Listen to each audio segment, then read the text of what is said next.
Humiling si Batangas 1st District Representative Leandro Leviste ng 6 na buwang travel authority.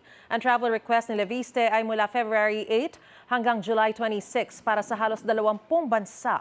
Paliwanag ni Leviste, ang mga biyahe ay bunsod ng hiling ng ilang kinatawan ng administrasyon na mag-abroad siya at tigilan na ang paglalabas ng ebidensyang nag-uugnay sa mga opisyal na gobyerno sa questionableng DPWH projects.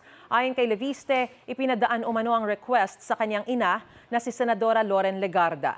Sagot naman ni Palace Press Officer Claire Castro, ang mga dapat malaman ng taong bayan dapat ipinapahayag ng walang takot.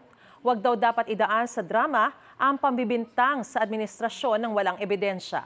Kamakailan naging mainit din ang pangalan ni Leviste matapos kanselahin ng Department of Energy ang kontrata ng Solar Energy Company ni Leviste dahil bigoan nila nitong matupad ang kontrata sa gobyerno. Nauna na itinanggi ni Leviste na hindi totoong hindi nag-deliver ang kanyang kumpanya sa kontrata. Iba-iba rin daw ang kumpanyang nadadawit sa issue. Gusto mo bang mauna sa mga balita? Mag-subscribe na sa GMA Integrated News sa YouTube at tumutok sa unang balita.